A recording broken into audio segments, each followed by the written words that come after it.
Ele é radialista, escritor, apresentador de televisão, bispo primaz da Comunidade Vida, e é com ele que a gente bate um papo hoje, Bispo Mário Porto.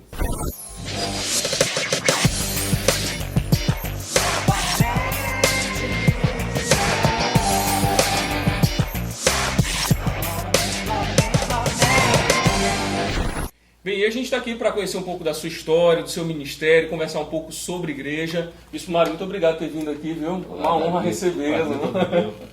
Bem, Bispo, eu quero começar falando do começo do seu ministério. Você foi ordenado muito novo, aos 21 anos. Existe uma idade certa para ser ordenado, para estar preparado para o ministério pastoral?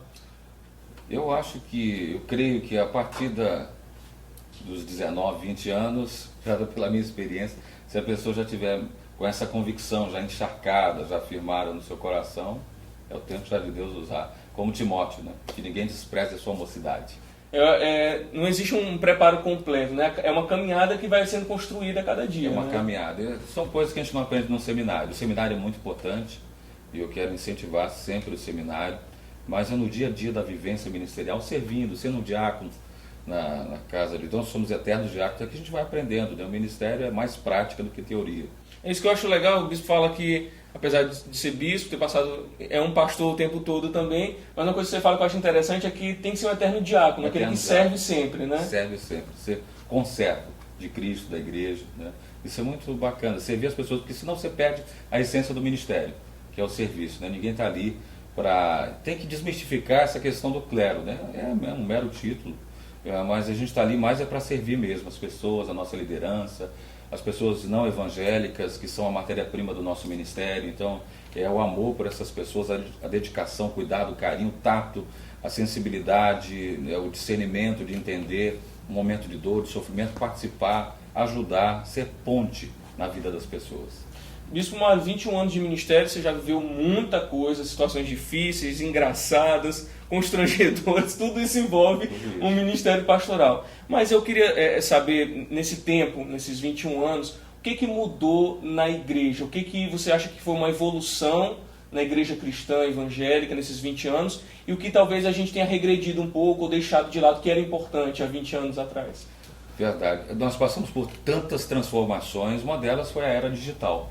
Que a gente teve que se adaptar a essa nova realidade da era digital, desse universo multimídia, né? E praticamente eu entrei nesse universo com o Davi Araújo, né? O Davi Araújo que criou as minhas redes sociais, né, Davi? O Twitter, o Face, Instagram há pouco tempo, e a gente teve que entrar para comunicar com as pessoas. Hoje eu reconheço que eu tenho um rebanho virtual que precisa ser alimentado através das palavras, dos devocionais, e eu tenho usado sempre para isso, embora tendo uma vida muito corrida, mas a gente sempre usa essas ferramentas para estar edificando as pessoas, para estar comunicando uma agenda. Então, esse foi um grande desafio, de você passar por essa experiência que a gente não tinha há 20 anos atrás.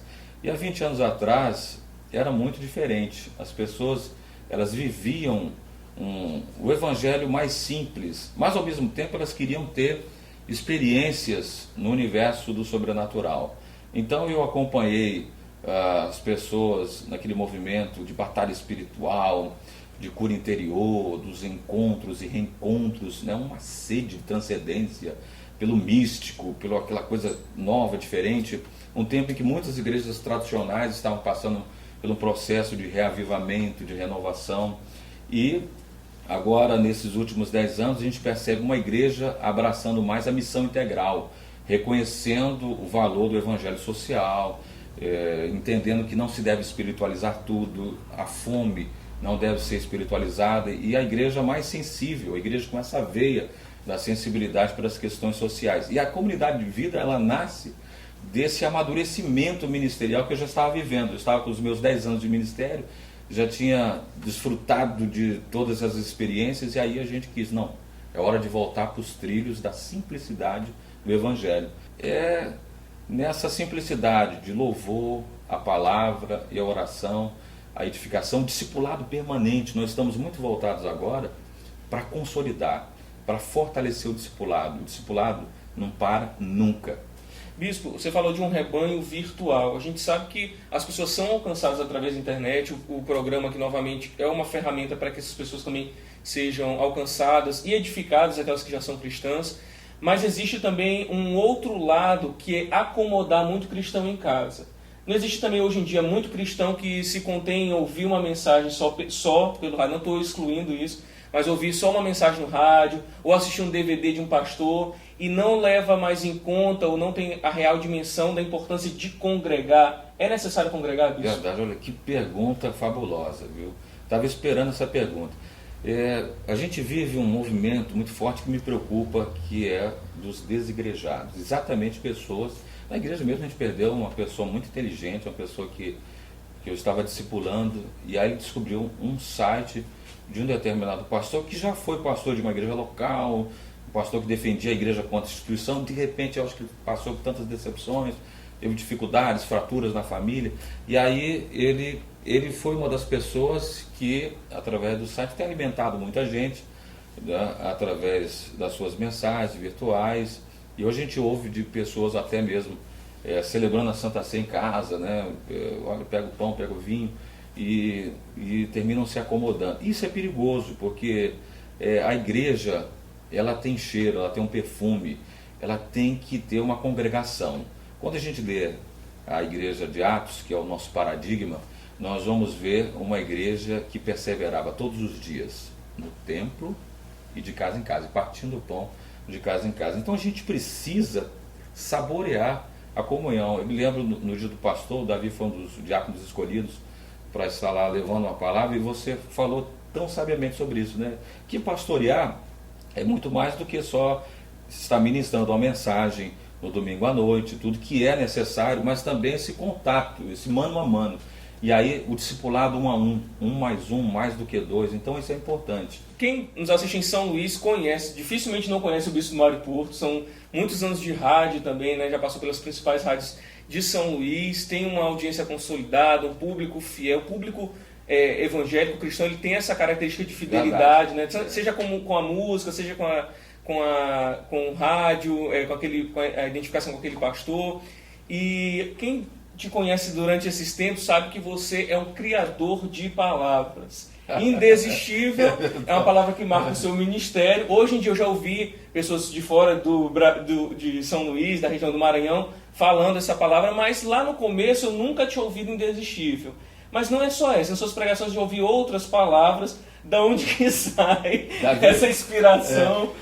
Essa criatividade. Davi, eu adoro neologismo. Neologismo. Nossa, mas eu sou fã do neologismo. Eu sempre fico escacaviando. É uma das que a gente criou na época, no passado, deu o quadro do programa, Escacaviadores da Bíblia, né? Hoje eu fico feliz de ter até grupos no WhatsApp, né, já com esse nome, Escacaviadores. Então eu acho muito bacana poder criar essas palavras, né? E os meus filhos também curtem muito. Então a gente fica escacaviando, procurando uma palavra nova, uma palavra que seja...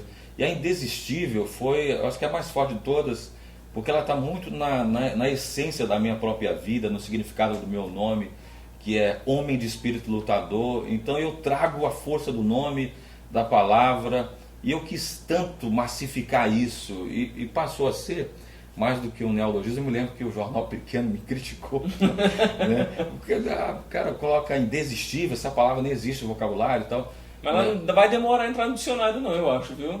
Mas tá começando a ficar popular. Eu acho que ela vai entrar. E aí, ao mesmo tempo que eu tive um jornalista que me criticou, outros defenderam, não, mas é um neologismo, isso é normal. No português, né, no universo do nosso português, a nossa língua é muito rica de se criar novas palavras, né? Por isso eu estava dizendo para você que eu adorei o nome do programa novamente, né? Então, é muito bacana essa junção e... Eu gosto muito. E agora que você soube que veio de uma pregação sua... Aí nós é mais fã do programa ainda. Né? Bispo, você sabe que o nosso tempo é bem corrido, mas antes da gente encerrar eu quero fazer uma pergunta que eu acho que é bem importante. Chegou o tempo em que a igreja não se resume mais a 4 paredes, né? É muito de estar nas casas, dos grupos nas casas, e de mudar a realidade da cidade, do bairro que a igreja está inserida, orar pelos políticos, pelos governantes. A igreja tem esse papel, essa responsabilidade. Então eu queria que você resumisse com a sua experiência, com o trabalho que a sua igreja tem desenvolvido, né?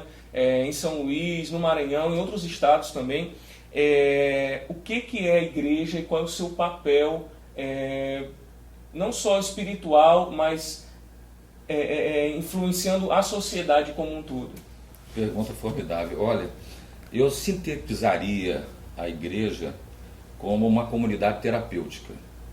Eu vejo muitas pessoas feridas pelo Brasil, feridas no contexto da igreja institucional, decepcionadas até mesmo com a graça. Li um livro aí, Super Crentes, decepcionado com a graça e outras coisas, mas não é a graça que decepciona, não é a igreja, são pessoas que fazem de sofrer, fazem de chorar, às vezes uma liderança muito rígida, muito radical, né? Enfim, a gente sofre por causa das pessoas. Então a gente não pode generalizar nunca. Existe uma igreja simples, existe uma igreja afável. A igreja de Cristo, ela é uma igreja linda, ela é uma igreja que se importa com as pessoas, é uma igreja que tem um olhar para as pessoas que estão de fora, se importa com os perdidos, com os caídos, com os frustrados, com os decepcionados. A comunidade Vida, ela tenta ser essa igreja simples, uma igreja acolhedora, forte.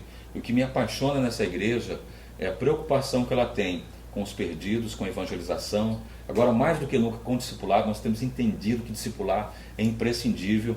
Então, discipular, os grupos pequenos, eles têm um efeito assim maravilhoso, porque traz essa koinonia, essa comunhão, esse calor, esse carinho, esse contato. A gente pode comemorar nossos aniversários, a gente pode ser lembrado. Então, é muito maravilhoso. E eu penso que a igreja, ela precisa ser muito mais do que uma instituição. Ela precisa ser, de fato, um canal de bênçãos e um instrumento de justiça social. Ela tem uma força política, que não é a política partidária. Ela tem a política social, ela tem que levar essa política social, essa revolução. Ela tem que continuar olhando para os perdidos, ela precisa se importar com as crianças. Meu Deus, quantas crianças maltratadas. Hoje eu confesso para você que eu fui às lágrimas vendo uma imagem que me chocou muito hoje, né? E agora falando até, volto à emoção, que foi um menino deitado no túmulo dos pais. Na Síria, e aquilo me chocou muito, né? Os órfãos de pais que a gente tem por aí. E a igreja, ela precisa ser esse canal. E eu perco as palavras agora, porque nós temos que continuar.